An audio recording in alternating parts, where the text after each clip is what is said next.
Ganze e avó. E a avó. Ganze e a avó. Isto também passa. Segundo o livro dos reis de Israel.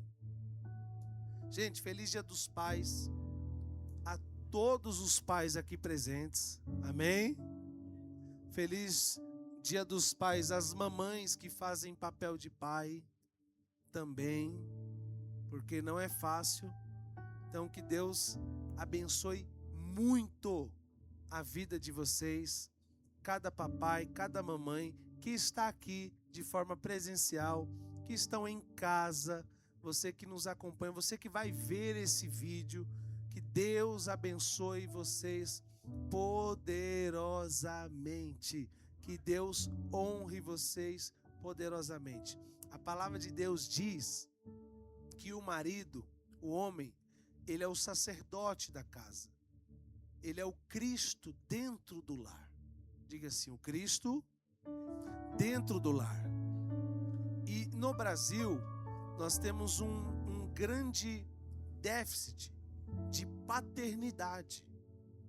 Não estou dizendo de homens que não fazem filhos.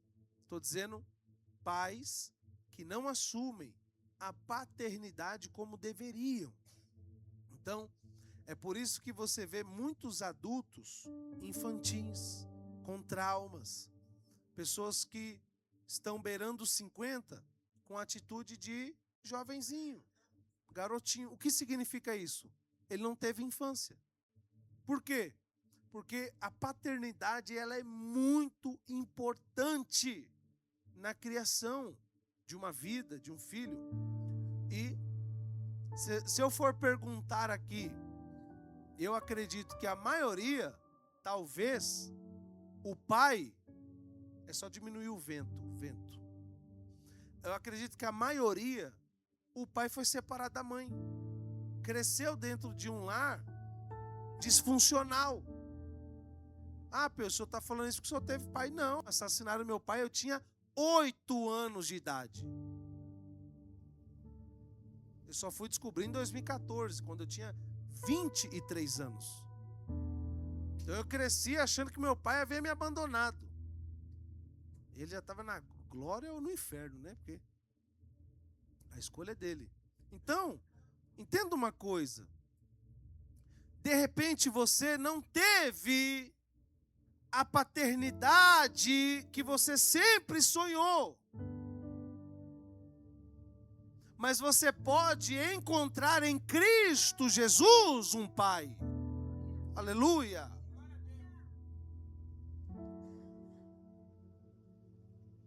Quer ver?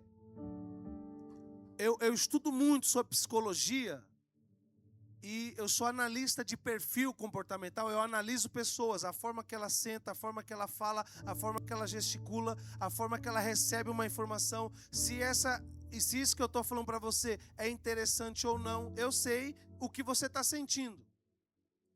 E um dos aspectos de uma pessoa que teve ausência de paternidade, ela não se sujeita à autoridade. Ela sempre bate de frente com alguém que ela acha que é maior que ela.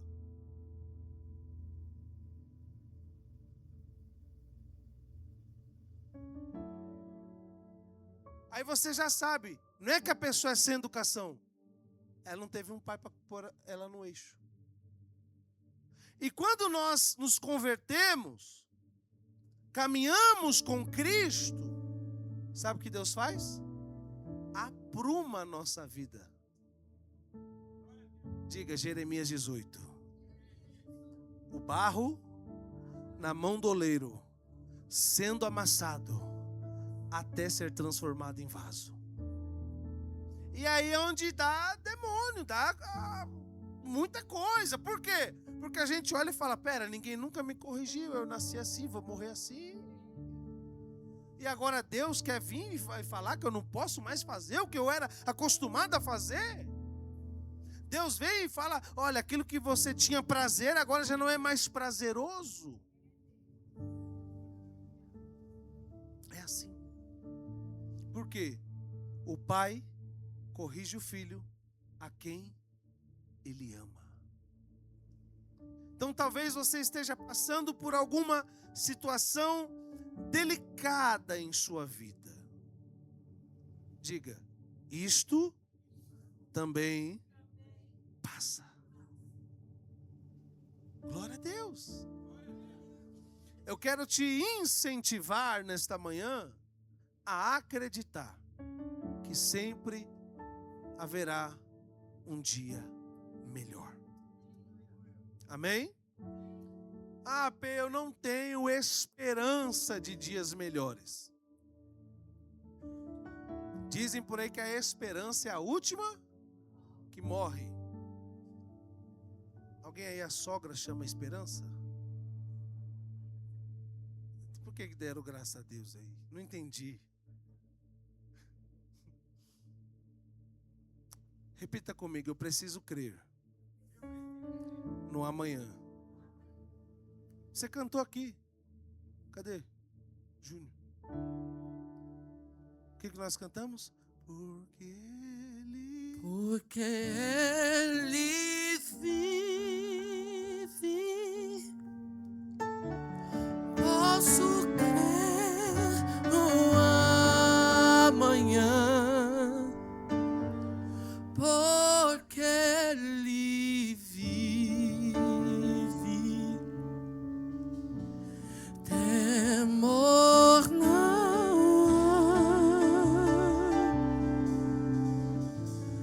mas eu bem sei,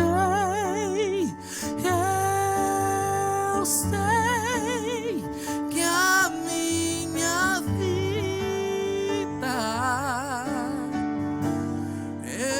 está nas mãos do meu Jesus, que vive está. Repita comigo. A mesa abre caminhos para a restituição. Vocês viram a hora que Deus me deu essa palavra, essa madrugada? Quem viu lá no grupo? 3h47 da manhã, Deus finalizou de me entregar essa mensagem. Eu passei literalmente uma madrugada com Deus. E Deus falou comigo, a minha mesa irá abrir caminhos para a restituição na vida dos meus filhos. Você trouxe Bíblia?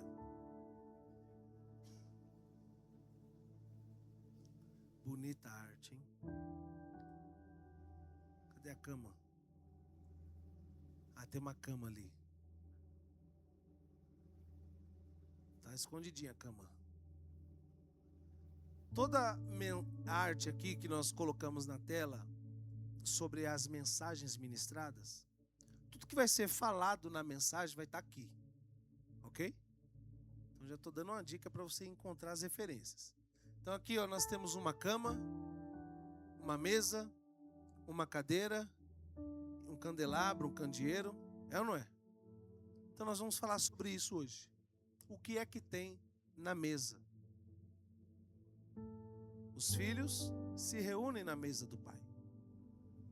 Toda mesa tem algo a nos oferecer. Jesus disse, você não pode comer na mesa de Deus e na mesa dos demônios. Porque assim como Deus tem uma mesa para você, Satanás também tem.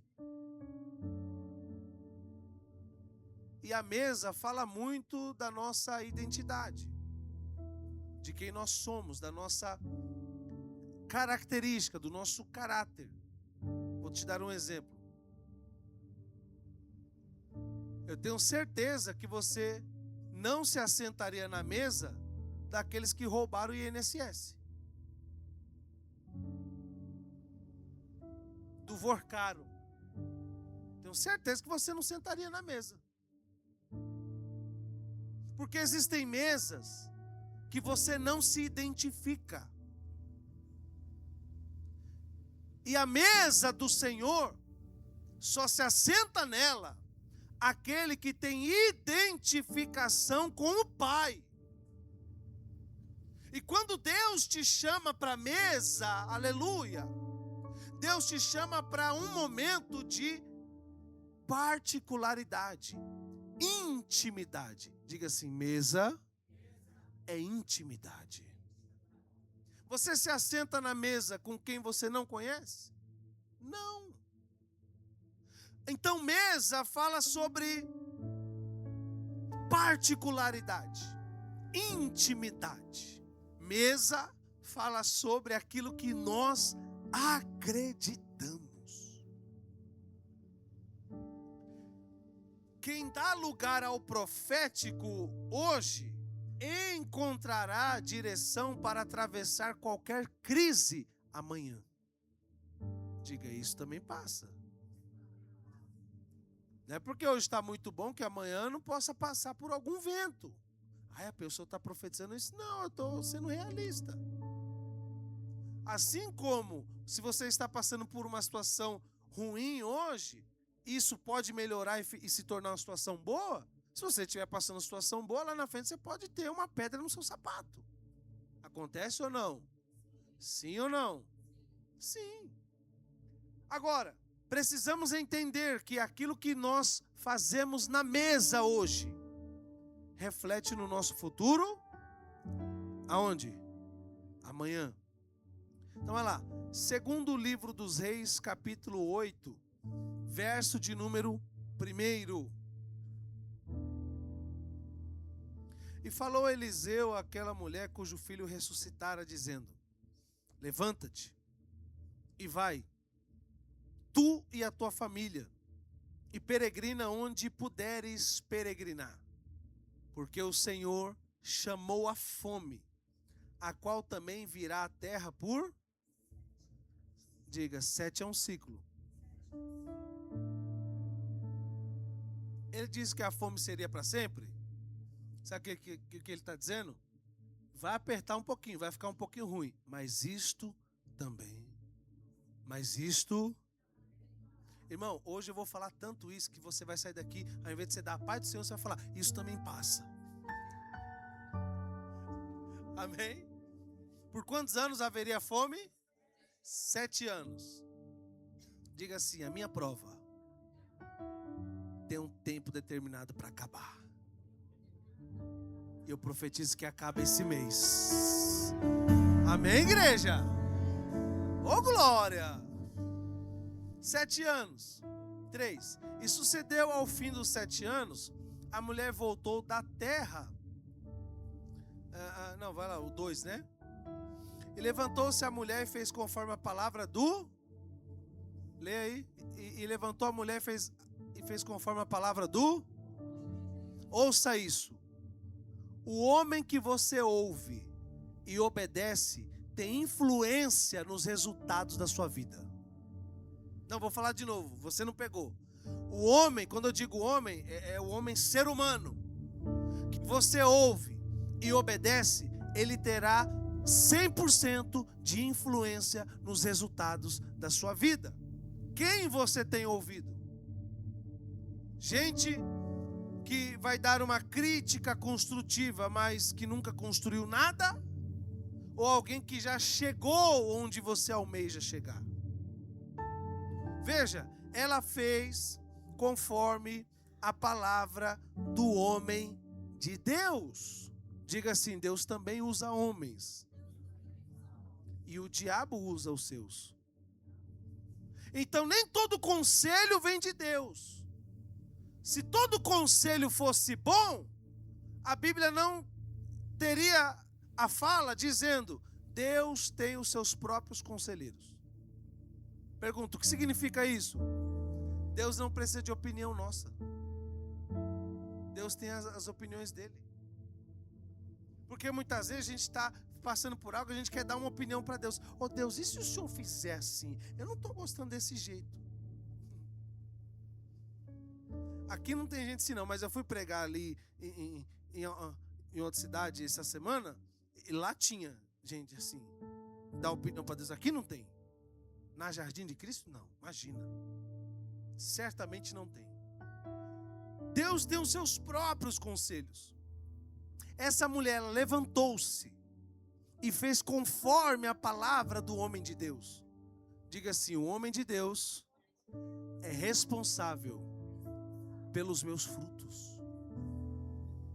Ouça isso. Todo rei na Bíblia tinha um profeta para dar direção. Vai por aqui, não desça por esse lado, não se assenta nessa mesa, se assenta nessa, faz isso, ora tantos dias. Qual é o homem de Deus que você tem ouvido? Você precisa de uma bênção no casamento. Você vai se consultar com alguém que nunca casou? Nada contra os padres, mas eu não acho que um homem que nunca casou deveria fazer um casamento. Ele não sabe nem o que é ter uma esposa. Como é que ele vai falar de TPM, se ele não tem experiência naquilo? Vivemos hoje em uma fase, uma época, onde as pessoas falam de assuntos sem terem base para falar daquilo. Hoje as pessoas falam de espiritualidade sem ter uma vida com Deus. Sim. Gente, hoje até bruxo fala na internet. E sabe o que é o pior? Tem um monte de crente que segue. Ai, deixa eu seguir para ver. Tá cheio. Quem você tem ouvido? Aquele que você ouve influenciará nos seus resultados. Talvez seja por causa disso que você não esteja tendo resultados em algumas áreas. Levantou-se a mulher e fez conforme a palavra do homem de Deus, porque foi ela com a sua família e peregrinou na terra dos... Na terra de quem? Por quantos anos? Filisteu era inimigo de Israel. Tem direção que o homem de Deus vai te dar que vai parecer que não é boa. Só obedece. Quem te direcionou é responsável pelo resultado. Vai lá e fica na terra do Filisteu. Ela poderia olhar e falar, mas espera. Fala um lugar ruim aí, que você não entraria nunca. Pode ser no Brasil. Vai, no Brasil tem muito lugar ruim. Fala um lugar ruim que você não entraria nunca. Fala aí. Rio de Janeiro, olha quem falou. Tá amarrado, Rio de Janeiro é lindo. Morro do Rio de Janeiro? Eu já preguei muito no Morro do Rio de Janeiro. Não fala isso que nós temos carioca aqui, vai chatear, hein? Pronto, pensa num lugar ruim que você não entraria. Imagina Deus... Eu vou dar um exemplo. Pensa num lugar que você já teve problemas. Esse lugar que, tipo assim, pode ser uma casa, enfim. Deus vira para você e fala assim, eu quero que você fique lá 7 anos. A maioria não obedeceria a Deus. Porque a gente só quer obedecer a Deus no conforto. Mas não quer obedecer a Deus quando a direção não nos agrada.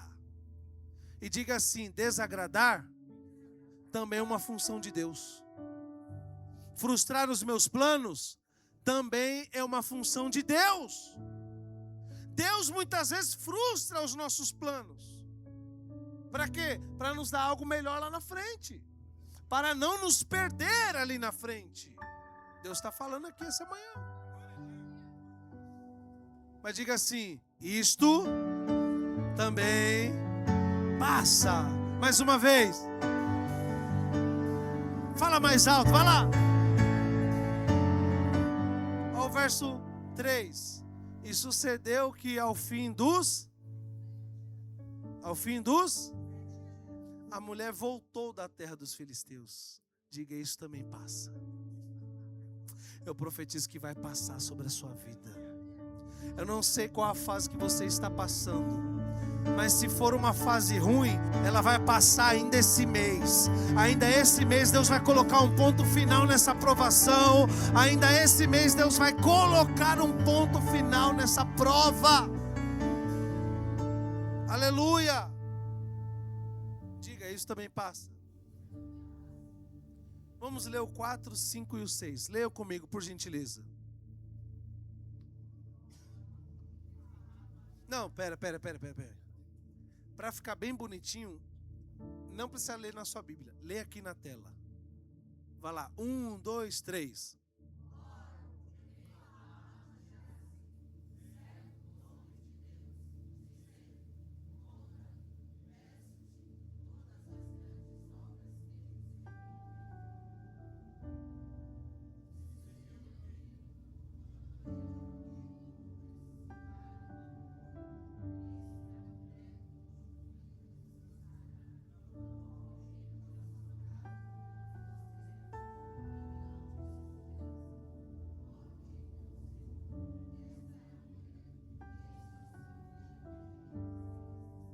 Agora imagina se Geazi estivesse falando mal da mulher. Porque Geazi está contando uma história para o rei, falando assim: rei, o senhor tinha que ver, o senhor não sabe. Olha, o profeta Eliseu teve uma mulher que ela era muito rica. Irmão, e quando a Bíblia fala que alguém é rico de verdade. Teve uma mulher que era muito rica, e ela fez um quarto para Eliseu, em cima da casa. E ela colocou lá uma cama, uma mesa, uma cadeira e um candeeiro. E como aquilo alegrou muito o coração do homem de Deus, e homem de Deus com o coração alegre, ele profetiza. Não tem como você profetizar com o coração triste. É ou não é? É um exemplo. Eu chego aqui na igreja e falo: ó, não me fala de problema antes do culto. Por quê? Porque eu não quero saber. Depois do culto você pode tacar a bomba. Antes de eu pregar, não quero saber de problema. Porque não adianta eu subir aqui com o coração triste, amargurado. Não, irmão. Por quê? Homem de Deus. Antes de eu ser de Deus? Antes de você ser de Deus? Você está entendendo? Então, aquilo alegrou tanto o coração do profeta Eliseu, que o profeta Eliseu, e eu nem sei se eu falo, você vê que aqui Geazi, ele está levando um assunto para o rei. E tem gente que é especialista em saber da vida das pessoas. Você conhece alguém assim? Olha o que Geazi vai falar. O profeta, está lá no capítulo 4, tá? Essa parte aqui. Lá no capítulo 4, no versículo de número 8 em diante. O profeta, posso te falar uma coisa? Ele fala. Ela não tem filhos. Olha. Geazi andava com o homem de Deus, mas gostava de saber dentro da igreja vai ter gente fofoqueira? Não. Aqui não. Então, Geazi, ele chega no profeta e fala assim: ó, profeta, ela não tem filhos. Aí o profeta está com o coração alegre, o que ele faz? Daqui 1 ano você vai abraçar uma criança. A mulher pediu? Olha a reação dela: meu Senhor, não mintas para a tua serva. Põe um textinho aí. Não mintas para a tua. Por que ela está dizendo isso? Não minta para a tua serva. Capítulo 4, verso de número 14. 2 Reis 4,14. Então disse ele: o que você há de fazer por ela? E Geazi disse: ora, ela não tem? Aí, eita, meu Deus do céu. O que ele acrescenta? Lê. Gosta de falar. Eita, meu Deus. Só na Bíblia tem isso. Aqui não tem. Lá na sua vida, lá no seu convívio, não? Diga, graças a Deus. Geazi. O marido dela. Você entendeu, né? Ou precisa explicar? Na época lá não tinha essas coisas aí que alguns aí, né? Não tinha remédio, tratamento, não tinha nada. Aí Geazi, o cara tava de olho ali, sabia tudo. Olha que interessante. Vai lá, mais um. 15. Eliseu mandou chamá-la, e chamando ela se pôs à porta. 16. E ele disse: a este tempo, segundo o tempo da vida, abraçarás um. E disse ela: não, meu senhor, homem de... O que ela falou? Não mintas para a tua. Agora, quantas palavras essa mulher talvez possa ter recebido e ela achou que era mentira? Ouça, não é porque não aconteceu que o profeta mentiu. Tem um tempo certo de acontecer. Então ela desacreditava, não minta para tua serva não. Eu fiz isso não porque eu quero algo em troca.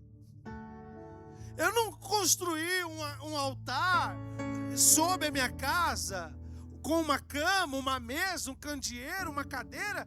Eu não fiz essa oferta porque eu quero algo em troca. Não precisa profetizar porque eu fiz algo.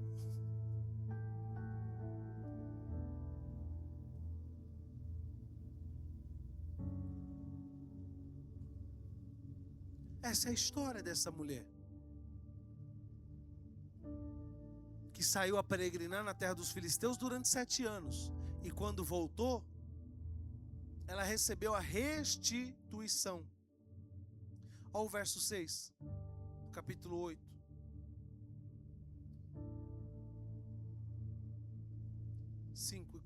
Sucedeu que, contando ele ao rei como ressuscitara do morto, eis que a mulher cujo filho ressuscitara clamou ao rei de sua casa, pela sua casa e pelas suas terras. E então disse Geazi: ó rei, meu senhor, esta é a mulher e este é o filho que Eliseu ressuscitou. O que testifica o que um homem de Deus faz não é o que você vê agora, mas é se os anos passam e ele permanece e os frutos continuam. É isso que testifica. Ouça, o que testifica que Jesus é o Messias não são os milagres, porque milagre qualquer um faz. O que testifica que Jesus é o Messias é a palavra dele, é o ensinamento dele. É isso que testifica. 6. E o rei perguntou àquela mulher e ela lhe contou. Então o rei lhe deu um oficial dizendo: faze-lhe restituir tudo quanto era seu e todas as suas rendas das terras desde o dia em que deixou a terra. Ouça, houve um tempo de fome, o homem de Deus avisou e falou assim: vai chegar um tempo ruim, hein?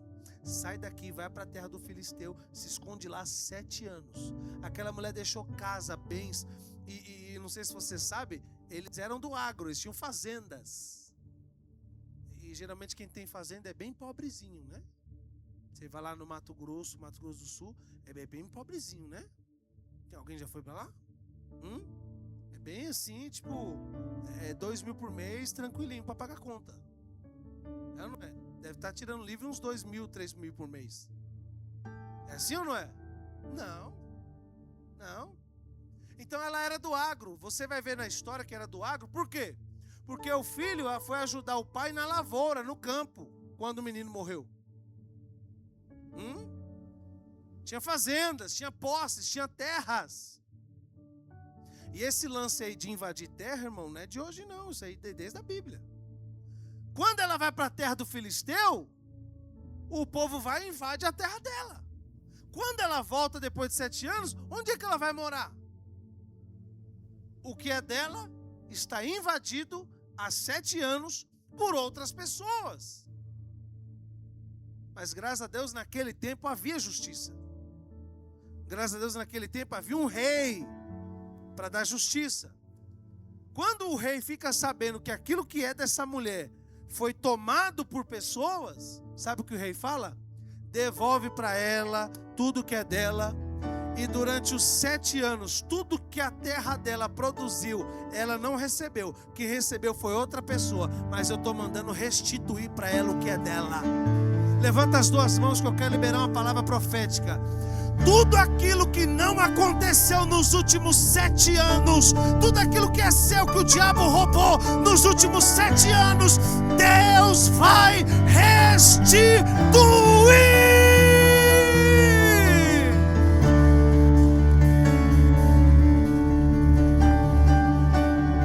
Aleluia! Dá glória para Jesus aí.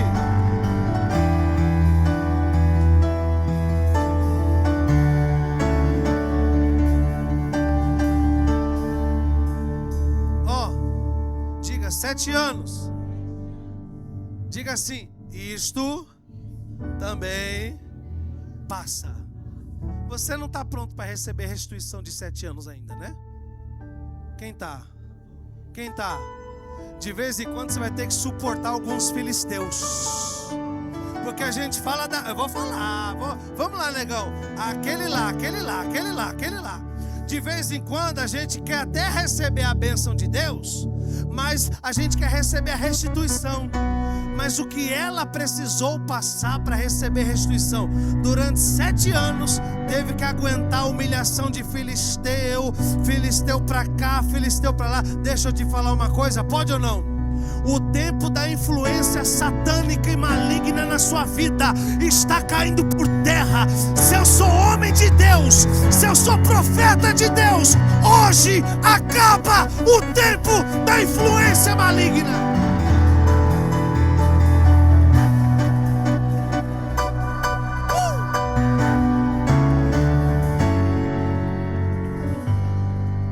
Eu não sei o que estão fazendo para tentar te parar. Se é inveja, se é macumba, se é feitiço, se é oração contrária, se é fofoca, mas hoje acaba o plano arquitetado por Satanás para tentar parar você. Por quê? É restituição, restituição, restituição, restituição, restituição.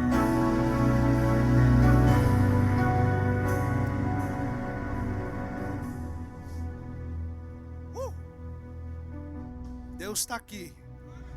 Você me dá 5 minutos aí ou não? Eu nem entrei no esboço ainda. Não deu, desculpa. Eu tinha 7 pontos aqui, ó. Não falei nenhum. Nem entrei na mensagem.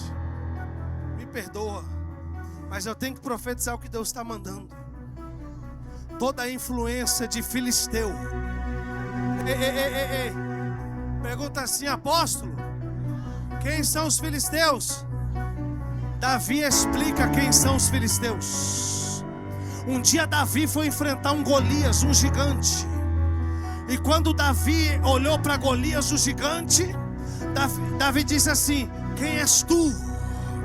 Incircunciso filisteu. O que é incircunciso? Alguém que não tem aliança com Deus, alguém que não tem aliança com o Pai, alguém que não tem aliança com o Filho, alguém que não tem aliança com o Espírito Santo. Quem são os filisteus? Alguém que quer ver você sem aliança. Mas em nome de Jesus, cai por terra hoje, cai por terra agora.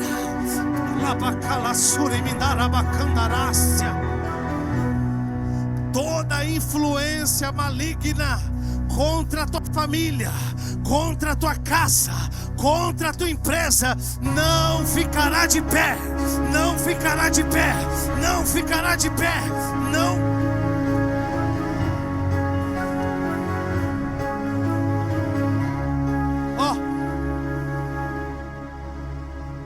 Geazi, ele fez o papel do intercessor. Diga assim: quem fala da minha vida está profetizando o meu milagre. Geazi fez o papel do intercessor, porque Geazi foi até o rei falar da vida daquela mulher. Deixa eu te falar uma coisa, pode ou não? Quanto mais falam de você, maior é a probabilidade do rei restituir sua vida.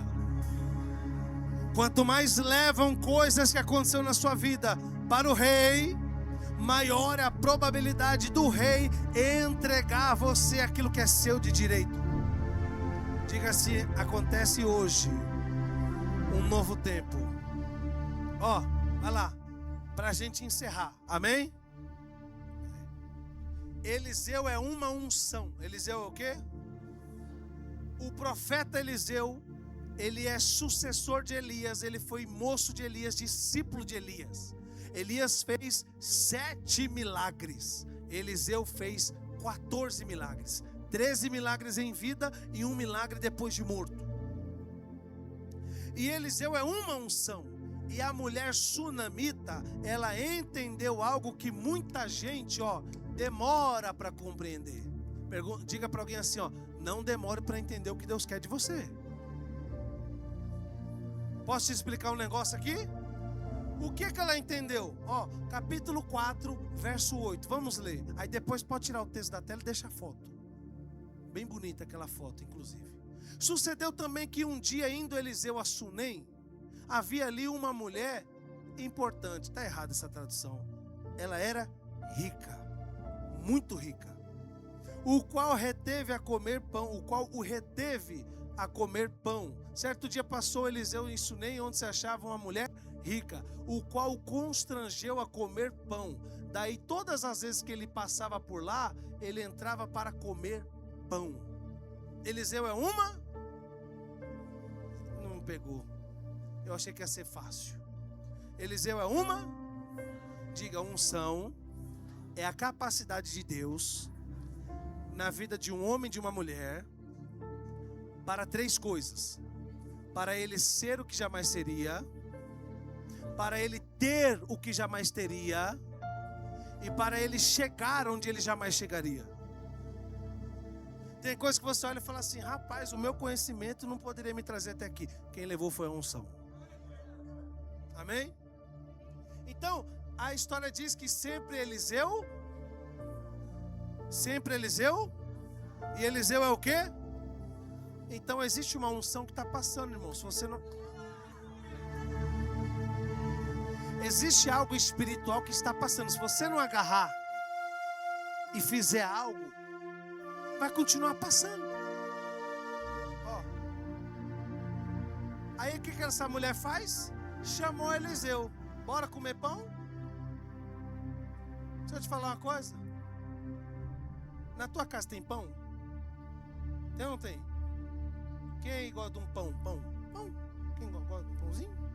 Gosta? Tem gente que não pode comer pão, é intolerante a glúten. É ou não é? Mas aí tem um pão que é diferente. Sem glúten, sem um monte de coisa. Mas não deixa de ser pão. Então diga assim: na minha casa tem pão e do meu amigo também. Então quando ela chama Eliseu para comer pão, ela está fazendo o que todo mundo faz. E aqui está o segredo, vem. Você fazer o que todo mundo faz não muda a sua vida. Você fazer, ouça isso, o que todo mundo faz não muda. Por quê? Essa mulher era muito, não era sabor rico não, irmão. Era rica de verdade. Estou falando diante de Deus. Quando a Bíblia dá ênfase em dizer que a pessoa era rica, essa pessoa era muito rica. Ok? O que essa mulher ofereceu, um pobre poderia oferecer? Sim, amado. Ela oferecendo pão mudou alguma coisa na vida dela? Não. Porque quem tem capacidade, ouça isso. Eu provo para Deus a minha capacidade de merecimento no tamanho da minha capacidade em oferecer. O quanto eu ofereço, quanto eu entrego, quanto eu me dou, é ali que é revelada a minha capacidade do quanto eu estou determinado a receber. Jesus falou o quê? Quem semeia pouco, pouco colhe. É ou não é? Agora, vamos lá. Enquanto ela oferecia pão. Enquanto ela oferecia pão. Por que Jesus partiu o pão e falou: este é o meu corpo? Porque se ele parte lagosta, só rico podia comer do pão, do corpo dele. Mas por que ele parte o pão? Porque Cristo, ele é acessível tanto a pobres quanto a ricos. Cutuca esse irmão do seu lado aí. Diga assim: Cristo é para todos. Eu estou terminando a mensagem. Vou finalizar agora. Então vai lá. Enquanto ela oferecia pão, ele continuava. Por que tem oportunidades na sua vida que não param, mas que passam? Porque você trata o extraordinário como algo comum. E o que é o pão? É um alimento comum. Se você for num bairro rico, tem pão. Se for num bairro pobre, tem pão. Se você parar um morador de rua ali, você vai ver que ele tem um pão. Sim. Porque tem pessoas que tratam o extraordinário como uma coisa comum. Ordinária fé de quem trata o extraordinário como algo comum.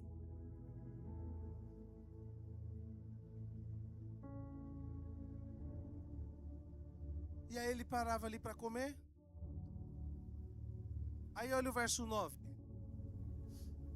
Ela fala algo. E ela disse ao seu: vejo que este aqui passa sempre. Ou seja, não era a primeira vez que ele tinha passado. Amigo, entenda uma coisa. Existem oportunidades que não passam mais, tá? Que não voltam mais. Existe unção, graça, favor que Deus te dá. Se você não abraçar, Ele manda para outro. Aprenda isso. Este que sempre passa por nós é o quê? Um santo. Porque se tem uma coisa que mulher é boa, é de observar as coisas. É ou não é? Irmão, você chega perto de uma mulher, antes de você chegar, ela já viu a sua altura. Ela já viu se o cabelo está cortado, se a unha está suja ou bonita. E viu o colarinho lá, viu? Já viu tudo. É ou não é? A mulher é observadora. Escaneia a foto. E você não percebeu, irmão. Porque o homem, para olhar, ele faz assim, ó. A mulher, ela é um 360 ali. Não sei como que acontece aí, mas elas têm. Elas têm o famoso sexto sentido. O homem pode ter? Pode, que é o dom do discernimento de espírito. Isso aí quem dá é Deus. Então quando Deus dá o dom do discernimento do espírito, o homem tem um sentido a mais, porque até então o homem tem 5 sentidos, ok? Mas a mulher, ela veio, eu acho que com uns 2 ou 3 a mais. É ou não é? Tem coisas que só a mulher vê. Quer ver uma coisa? Quer ou não? Esse cara aí vai te trair. Vai nada, gente boa. Poxa vida, Joãozinho é meu amigo. Não, o cara é ponta firme. Aí o cara chega em casa decepcionado. A pior fala que o homem pode ouvir é: ah lá, viu como elas sabem? Viu? Elas sabem. Eu te avisei. É assim ou não é? A mulher olhou e falou: ele é um santo homem de Deus. Não adianta você acreditar que a igreja de Deus, a obra de Deus, só vê. Ah, é de Deus, legal. Faz o quê? Ah, oferece pão. Ah, tá, mas isso aí o pobre também faz. Enquanto você fizer algo que qualquer um pode fazer, você vai continuar vivendo o que qualquer um vive. Aí essa mulher, ela entende, olha o que ela vai falar. Ó, leia comigo. O 10. Encerra agora. O que ela fala?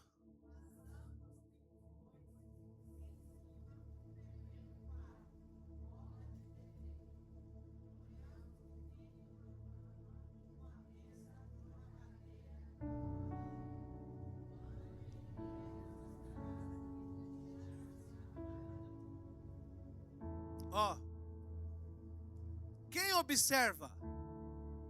Ela. Mas na hora de fazer? Não. Na hora de fazer? Façamos. Por quê? Quem tem visão espiritual não pode ser egoísta. Quem observa é ela. Mas na hora de fazer, como ela tem um marido, e o marido é o sacerdote do lar, o marido é o cabeça da relação, o marido é o Cristo da casa, ela fala: façamos. Se ele concordar, eu faço. Se ele não concordar, eu não faço. Ela não foi lá tomando a sério e falou: eu vou fazer, vou pagar o pedreiro, eu que sou rica, o dinheiro é meu, faço do jeito que eu quero. Não. Façamos. E uma outra vez na Bíblia nós também ouvimos essa mesma fala. Quando o Senhor disse: façamos o homem a nossa imagem e semelhança. Façamos. Um quarto, dependendo da sua tradução, vai estar escrito ali, junto ao muro, ou seja, no andar alto, sobre a casa, onde todo mundo, quando passar, vai ver Façamos em cima, que é para quê? É para honrar, porque aquilo que eu honro, eu não... Ah, amigo, eu vou falar, pode ou não? A pessoa só te honra quando está escondidinho. Esse seu namorado aí só te honra quando está você e ele. Aí na frente dos outros não honra. Cuidado, hein? Isso não é honra. Honra disfarçada é desonra mostrada. Façamos. Como é que eu vou fazer? Rapaz, já que é para um homem de Deus, que representa o Deus da minha vida, eu vou fazer logo, é para todo mundo ver. Constrói em cima da minha casa, em cima, na parte de cima, no andar de cima. Por quê? Para quando alguém passar, falar assim, ali está a honra que ela entregou ao homem de Deus. Mas o que me chama a atenção aqui, é aqui que eu prego. Encerro. Passei 5 minutos só. A gente vai fazer, e não faz drywall não. De pedreiro, tijolinho por tijolinho. E aí a gente coloca ali, porque pão ele já come na minha casa, na mesa lá. Mas a gente coloca uma cama para ele. Põe uma cama, vai. A cama, põe a cama, põe a cama. A foto. A gente põe uma cama confortável.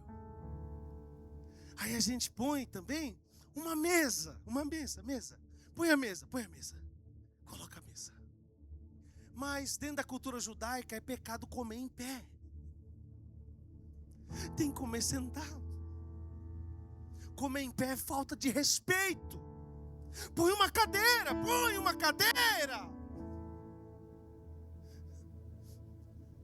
Só que ele passa durante o dia. Mas nem todo dia é dia. Tem dia que é noite. E a noite chega para todos. Então, quando a noite chegar, a gente vai ter algo ali que vai trazer luz, que vai trazer paz, que vai poder direcionar ele dentro do quarto, dentro da casa.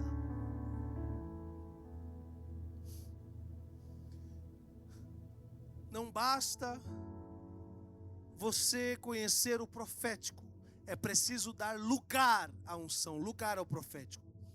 Eliseu passava, ela via, reconhecia e recebia ele na mesa.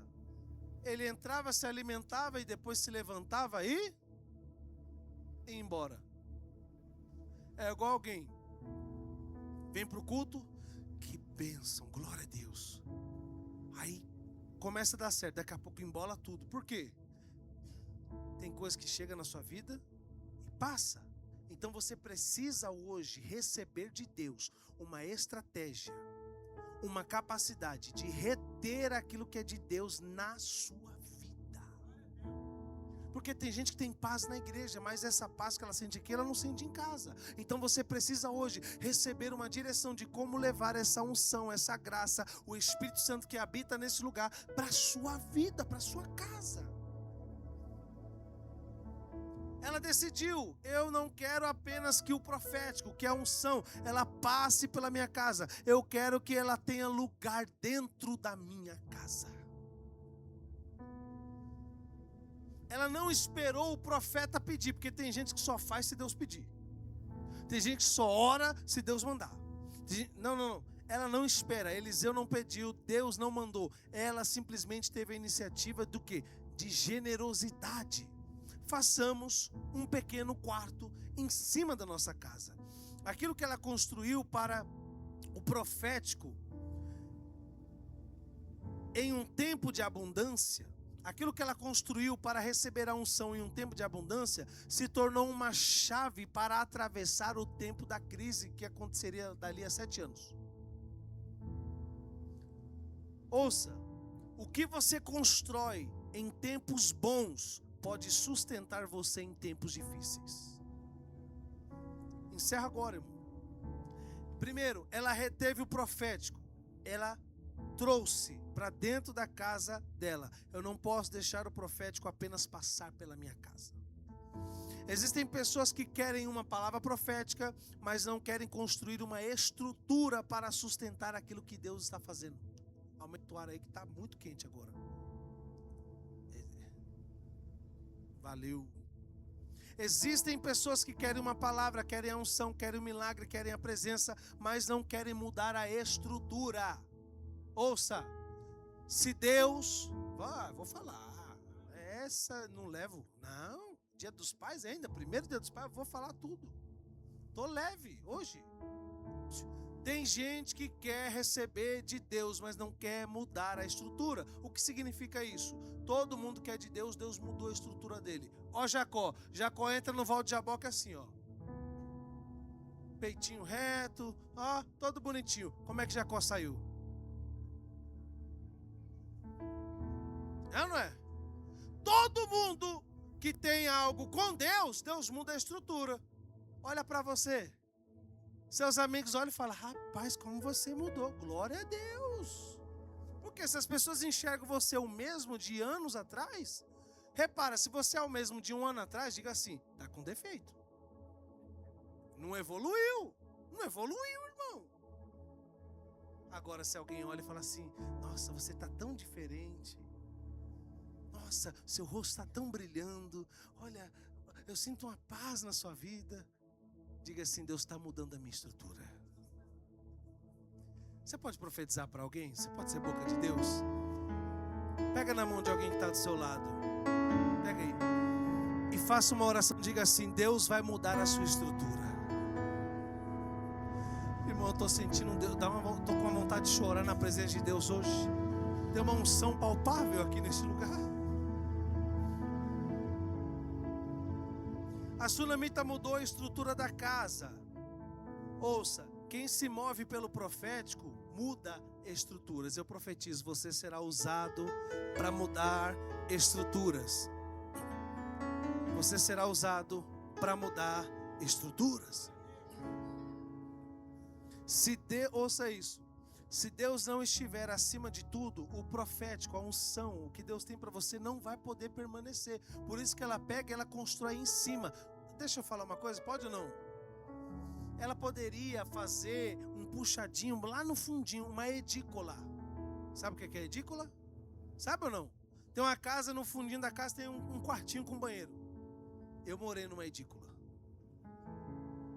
Vocês nunca moraram numa edícula, né? Quando eu me mudei para São Paulo em 2016, né? Ouça, nem conta em banco eu tinha. 2016. Não faz muito tempo. Minhas roupas foram todas colocadas em sacos de lixo. Um dia eu conto minha história para você.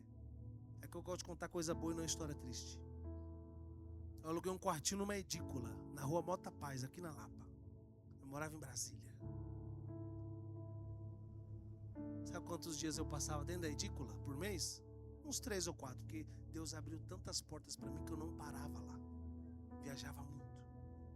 Deus faz, irmão. Eu falo que Deus faz porque eu sou testemunha viva disso. Deus faz. Deus faz. Deus faz. Olha hoje. Que igreja linda. Maravilhosa. Você aqui é mais bonito ainda ter você aqui, porque a igreja só é bonita por causa de você. É ou não é? Eu já te falei que não tem pessoa feia, tem pessoa triste. O coração alegra, formoseia o rosto. Então não tem gente feia, tem gente triste. Se alegra aí, irmão. É. Vai lá. Se alguém olhar para você e falar que você está triste,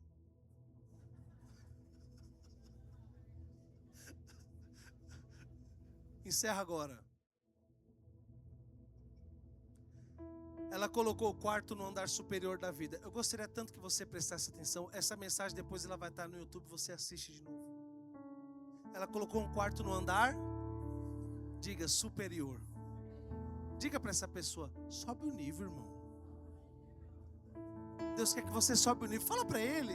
Fala alguma coisa aí para ver se ele se movimenta, para ver se ele age. Sobe o nível. Existem coisas que precisam subir o nível na sua vida.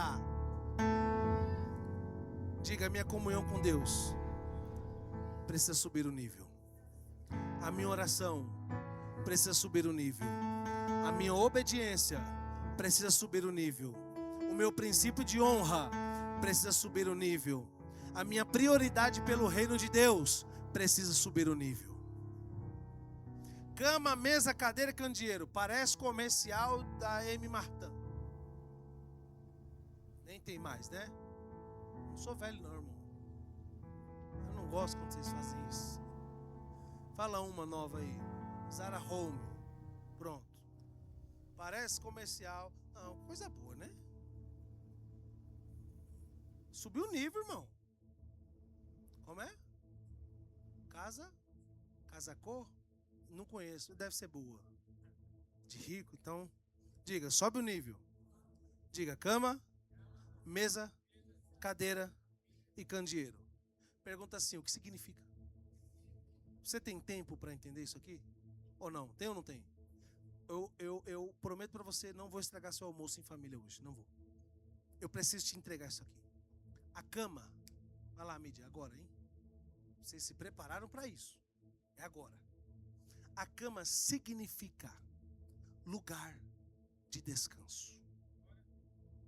Diga assim, o profético precisa encontrar descanso na minha vida.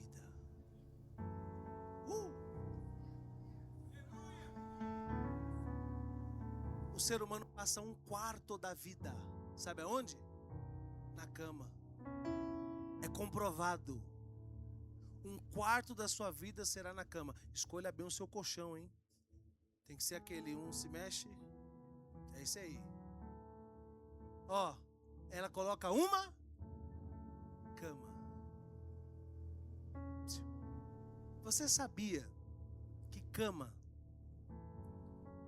mesa e altar no hebraico é a mesma coisa? Você sabia disso?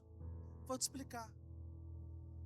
Cama, mesa e altar é a mesma lugar de intimidade e aliança. A cama é o lugar, é o altar do casal diante do Senhor. As crianças estão na aulinha, na escolinha, eu posso falar isso aqui. O sexo é o altar da vida do casal. Quando é casado, viu, irmão? Não é tico-tico no fubá não, hein? Quando é casado, tem uma aliança. Quando o cara assume você como mulher dele. Porque se não casou, não quis assumir. E o homem precisa assumir responsabilidade. É isso aí. É ou não é? Cadê as mulheres aí? Vai, mulherada. Então, o sexo dentro do casamento é um louvor a Deus. É o quê? Se o sexo é o casamento, dentro do casamento é um louvor a Deus, ele fora do casamento é fornicação, é adultério. Por isso que o casamento é muito importante. Dentro do casamento louva a Deus, fora do casamento está louvando outra coisa, mas não é Deus. Vai lá. Até porque há uma troca de fluidos e de energia. Você sai de lá carregando o que é do outro e o outro sai carregando o que é seu. É isso aí. Agora, presta atenção. Então, cama no hebraico, diga, é altar. Quando vai a sua sogra, a sua mãe, ela não pode sentar na sua cama. Mas é minha mãe. Não pode ninguém. Não se põe cachorro em cima da cama. Não se põe gato em cima da cama. É a Bíblia quem fala isso. Ah, mas o cachorro é meu filho. Não, não é o seu filho. Eu tive cachorro, morreu esse ano. Não é o filho. A gente trata como filho, mas não é filho. Cama é o altar da sua vida, irmão. Imagina eu pegar e botar um cachorro aqui em cima. Você vai gostar? E por que você põe lá no seu altar?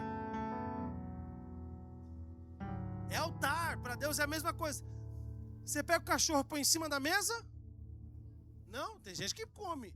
O gato fica em cima da mesa. Aqui não tem, mas por aí tem. É só ver vídeo. Agora imagina, cama, mesa e altar é a mesma? Lugar de aliança e intimidade. A pessoa está falando que eu não posso ter cachorro? Não. Eu estou dizendo que tem que ter limite. Tudo tem limite. Tem coisa que você profana dentro da sua casa e você nem sabe. Então a sua cama, diga assim, deve ser. É o que a Bíblia fala. Um leito sem mácula. Diga, não pode ser manchado. Eu vou te falar uma história que aconteceu. E é um processo de libertação que eu ajudei na libertação. Em 2015, mais ou menos, 2014. Teve uma moça. Pensa num casamento lindo desse casal. E aí, eles receberam uma pessoa na casa. O que aconteceu? A pessoa não sentou, mas ela entrou no quarto. Sabe o que ela fez? Ela passou a mão assim, ó, no pé da cama. Vou fazer desse lado para você ver. Passou a mão assim, ó, no pé da cama. Foi doença, foi enfermidade, foi tudo. O casal começou a dormir separado. Um no quarto, o outro na sala. Aí, loucura. Bora fazer a visita. Visita. Amigo, pensa num casal crente. Não era gente perturbada não. Crente, batizado, bonitinho, certinho, casado, ó. Pronto, teve um, amor? Teve um agora recente, não foi? Foi feio. Mas esse aqui eu não posso contar não, que talvez esteja assistindo ali. Esse 2014 eu posso. Aí, quando a gente foi fazer a visita, pensa numa entidade que manifestou, quebrando tudo dentro da casa. Quando foi ver, não fizeram nada, nenhum feitiço, nada. A pessoa só colocou inveja e passou a mão na cama. Aquilo ali foi motivo de esfriamento no casamento. Então, o quarto da sua casa recebeu visita, anota, tranca o quarto. Deixa eu ver, vai ver não. Mas nada. A primeira coisa que ela colocou foi uma cama. Cama fala de descanso. E é interessante pensar que Eliseu não precisava apenas de comida. Ele precisava de um lugar para descansar. E aqui existe uma chave. Olha, se você quiser pegar, você pega. Você não pode querer carregar o profético sem construir um ambiente de descanso. Se você vive atribulado, agitado, esquece. Deus não encontra repouso em você, irmão. E existem pessoas cansadas porque querem fazer tudo na força do braço. Até o chamado pode parecer pesado quando não existe descanso na presença de Deus. Cama é um altar que representa descanso, intimidade, recuperação, pausa e lugar secreto. Onde é que alguns choram? Na cama. Deus não quer apenas usar você na obra dele, na presença dele. Ele quer cuidar de você. E existe uma geração que sabe trabalhar para Deus, mas não sabe descansar em Deus. Não sabem confiar em Deus. Diga, isto precisa mudar. Vai lá, diga, mesa.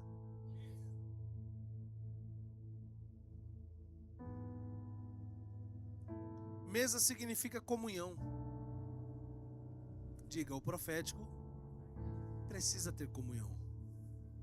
Salmo 133. Ó, quão bom e quão suave é que os irmãos vivam em união. Porque é como um óleo precioso que escorre pela cabeça e desce pela barba e vai até a orla de Arão. É como os montes de Sião, que não se abalam, mas permanece para... Porque ali o Senhor ordena a... Pergunta, ali aonde? Ali na comunhão. Então, se você não consegue ter um tempo de comunhão, nada feito. E aqui está um dos pontos principais da mensagem. A mesa revela quem tem acesso à nossa vida. Você não senta na mesa com quem quer matar você, quem quer destruir você, quem quer falir você. Você não senta na mesa. Porque é na mesa que nós conversamos, ouvimos, compartilhamos e conhecemos as pessoas. Diga assim, a mesa fala de comunhão. A mesa é altar.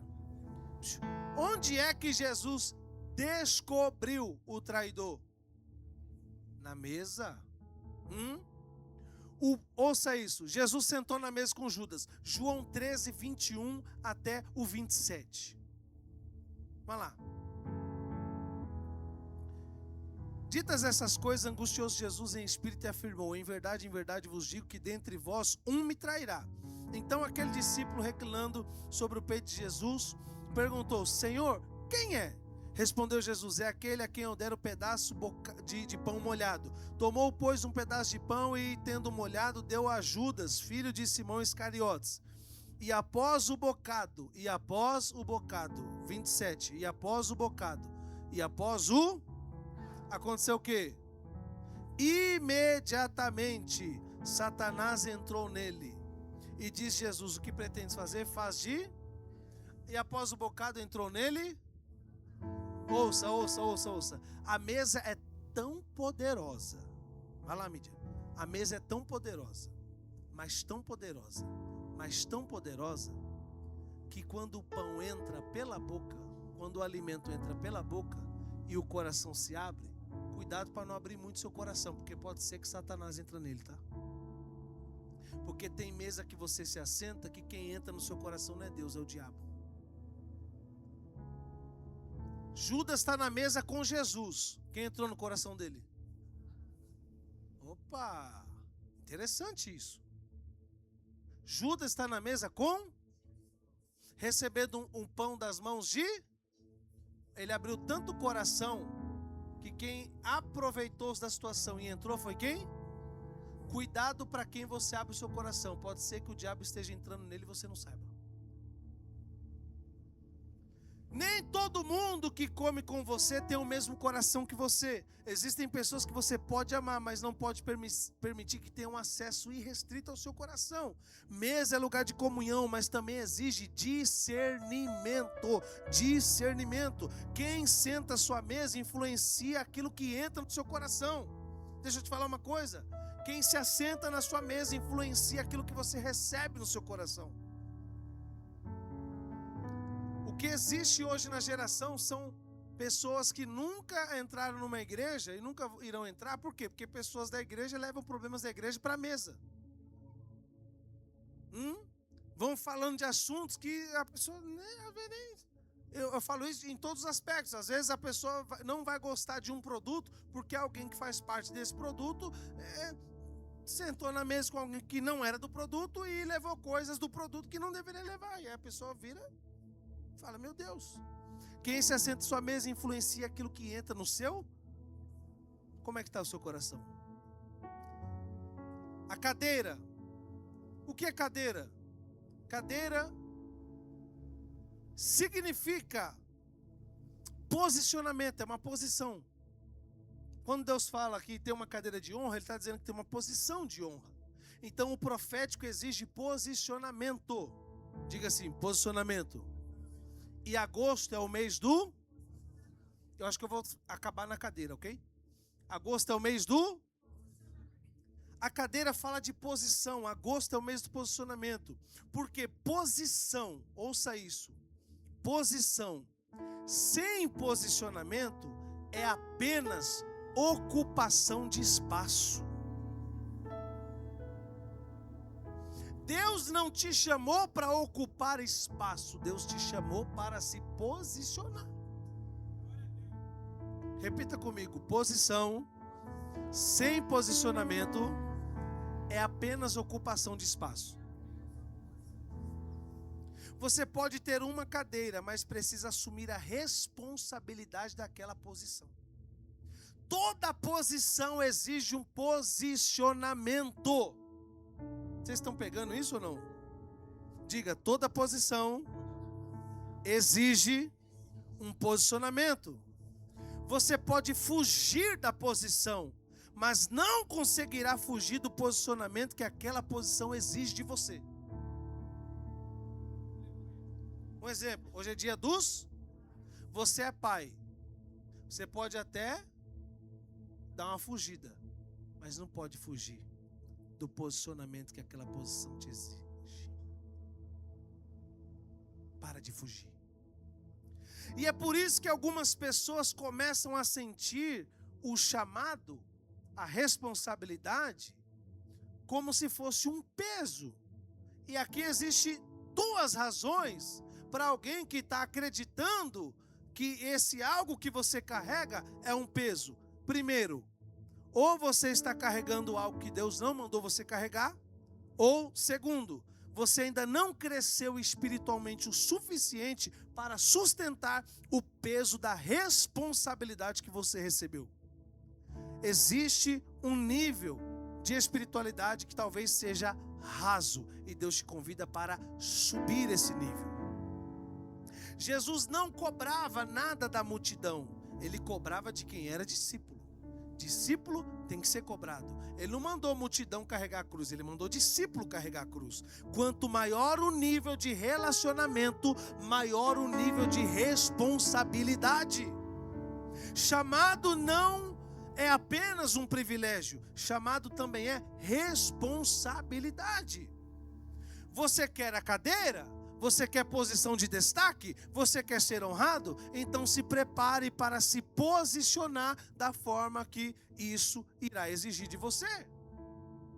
Ninguém para um homem e uma mulher verdadeiramente posicionado nas suas convicções de fé, de crença, de vida. Podem tentar impedir, podem questionar, podem pressionar, mas quem sabe onde Deus o colocou, não vive sendo movido pela opinião de outras pessoas. Ele vive pelo posicionamento que a posição dele exige dele. Quer a cadeira? Se posicione. Davi quer ser rei? Quero. Então larga essas ovelhas e vá para o campo da guerra. Vai tacar pedra em gigante. Eu nem sei se eu falo.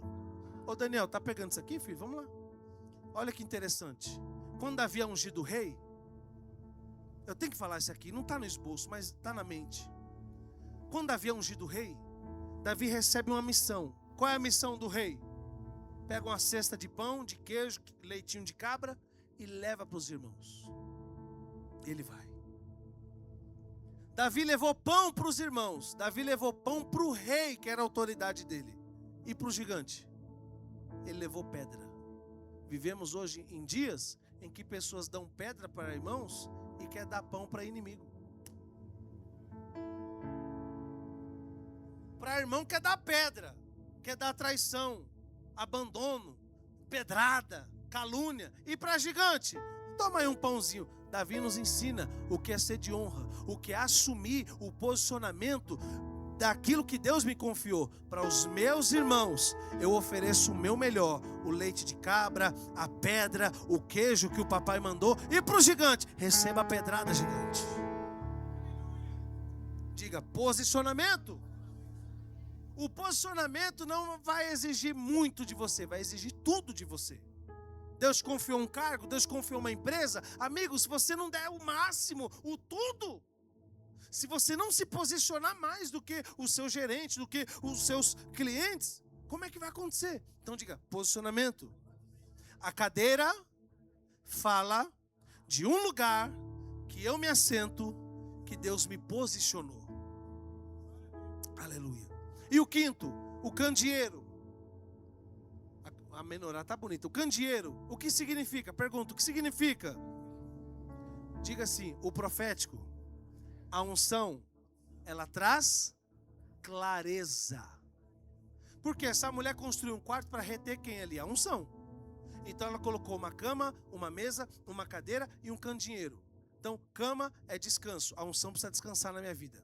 Mesa é relacionamento, eu tenho que ter relacionamento com ela. Cadeira é posição, preciso me posicionar. Quando eu recebo uma missão, eu me posiciono para ela, ok?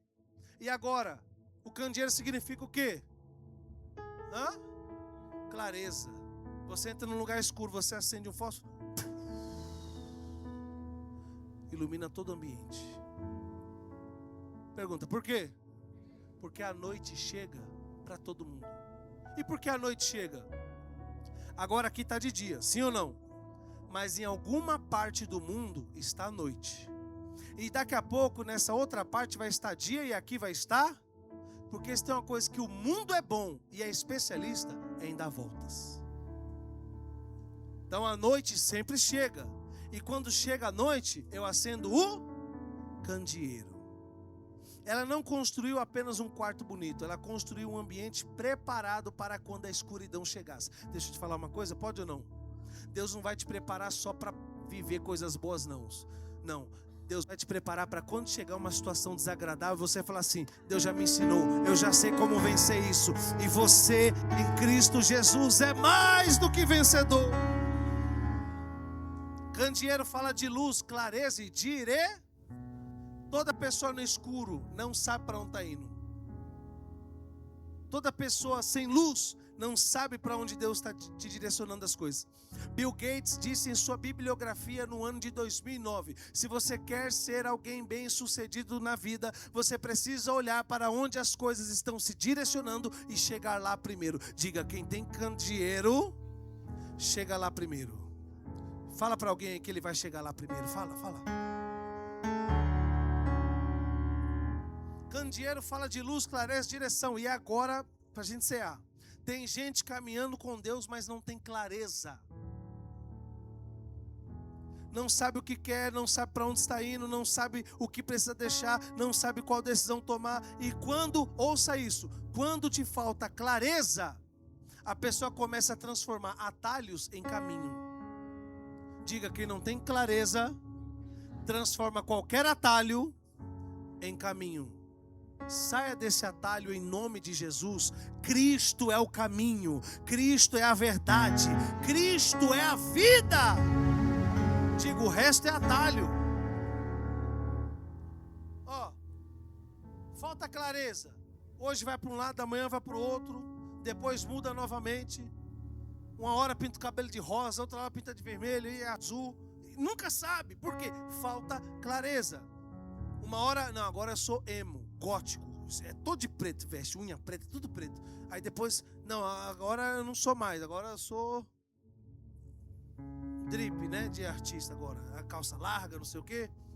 Vive mudando, fica circulando, por quê? Porque não sabe para onde está indo. E quem não tem clareza, chama qualquer direção de oportunidade. Olha, conheci um negócio ali, uma oportunidade de ficar rico. Quem aqui nunca acreditou? Quem aqui nunca acreditou que ia ficar rico na Rinodê?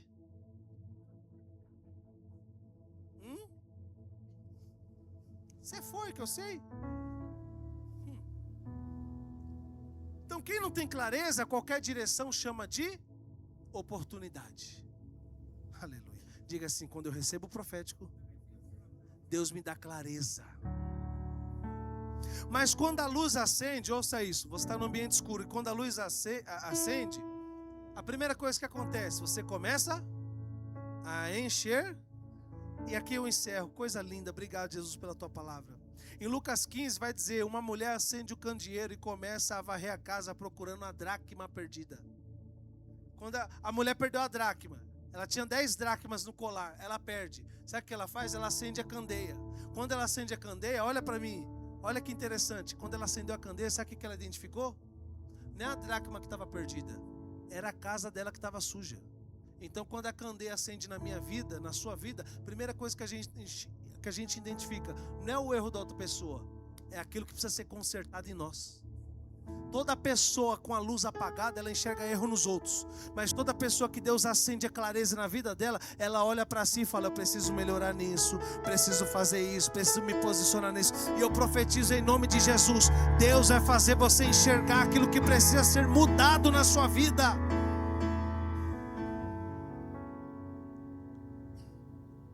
Quando a luz acende, você começa olhando para dentro da sua própria casa, da sua própria vida. Diga para essa pessoa: vai tomar conta da sua vida.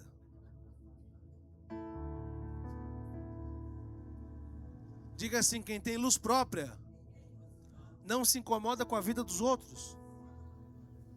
Porque a mulher acendeu a candeia. Tem um texto? A mulher acendeu a candeia, Lucas 15. A mulher acendeu a candeia. Ela olhou para onde? Para dentro da sua? Quando ela olhou, ela falou: rapaz, está sujo, nem eu sabia. Deixa eu varrer. Pegou a vassoura e começou a varrer a casa. Tem coisa na sua vida que está se perdendo, irmão. Não é porque você é ruim, não. É porque tem sujeira que precisa ser limpa aí dentro. Tem perdão que precisa ser liberado. Tem mágoa que você tem que abrir mão. Tem rancor que você tem que deixar de lado. Tem soberba que você tem que falar: deixa para lá. precisa limpar o seu coração. Como é que a gente subirá no monte do Senhor? Quem subirá ao monte do Senhor? Aqueles que têm as mãos limpas e o coração puro. Diga, mãos limpas, coração puro. Ouça isso. Clareza não serve apenas para enxergar o caminho. A clareza também revela o que precisa ser corrigido dentro de nós. O que dizer? E dizer. Feche seus olhos. O que fazer quando Ele vem? Quando a unção veio, tudo isso aconteceu na vida dessa mulher. Mais que ser bem-vindo, nós te desejamos outra vez aqui. Aquela mulher fez tudo isso. E quando chegou o tempo da crise, que o profeta Eliseu virou para ela e falou assim: olha, vai vir um tempo de fome. Diga assim, ela tinha clareza. Por isso que ela aceitou ir para a terra dos filisteus. Se você tiver clareza, irmão, você vai aceitar a direção de Deus ainda que doa. Se você tiver clareza, você vai aceitar o direcionamento do Senhor ainda que pareça desfavorável. Por quê? Porque para alguém que tem clareza, Deus cuida de todas as coisas.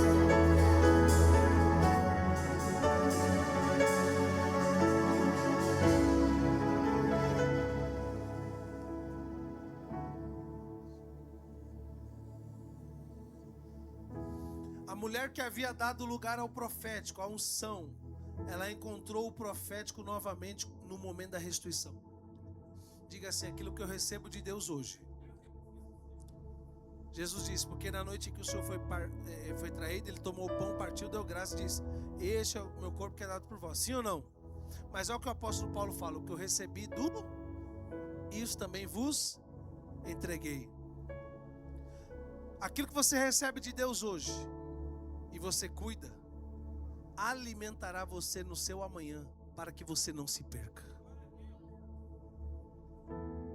Aquilo que ela recebeu, o que ela fez, a construção, a dedicação daquilo que ela construiu, não para homens, mas para Deus, sustentou e fez ela se manter de pé no pior momento da vida dela.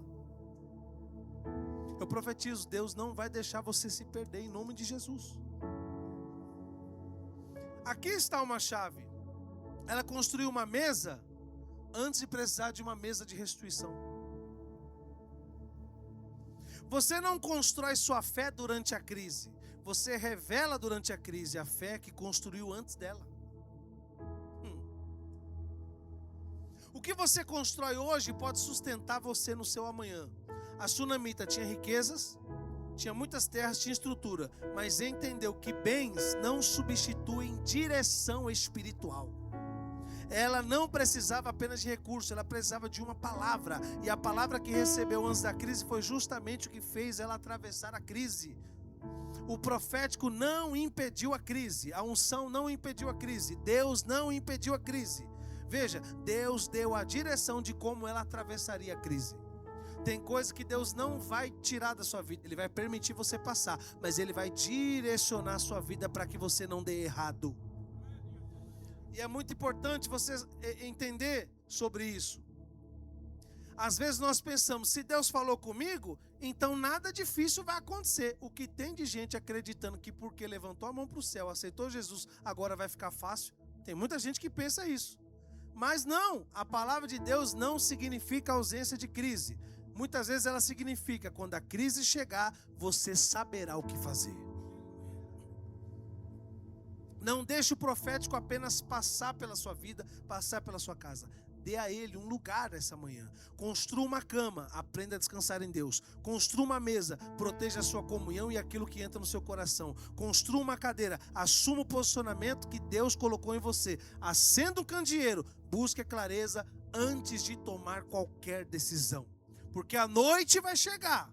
A crise pode chegar, o cenário pode mudar, as circunstâncias não podem ocupar aquilo que Deus entregou para você. Mas quem aprendeu a ouvir a Deus antes da crise, sabe o que fazer durante a crise. A sunamita saiu, a sunamita esperou 7 anos e a sunamita voltou. E quando voltou, encontrou Deus trabalhando na restituição. Eu profetizo, enquanto você está aqui, Deus está trabalhando ao seu favor. Enquanto você recebe essa palavra, Deus está trabalhando por você. Quem coloca o profético, a palavra de Deus, o Espírito Santo acima de qualquer coisa, não vive perdido, vive debaixo de direção. Talvez você ainda não saiba o que Deus está preparando, mas construa agora, ore agora, obedeça agora, honre agora, posicione-se agora e busque clareza agora. Porque aquilo que você constrói hoje pode ser exatamente o que irá sustentar você amanhã. Onde havia confusão, haverá clareza. Onde havia perda, haverá restituição. Recebe. Onde havia desordem, haverá estrutura. E onde havia o medo, haverá um posicionamento. Diga assim: eu não vou caminhar no escuro. A luz vai acender. E a palavra diz: lâmpada para os meus pés é a tua palavra, e luz para os meus caminhos. Quando Deus trouxer clareza, você vai saber exatamente onde ficar, o que fazer e para onde ir. Quem dá lugar ao profético, à unção de Deus, ao Espírito Santo, hoje encontra direção para atravessar as crises amanhã. Deus te abençoe.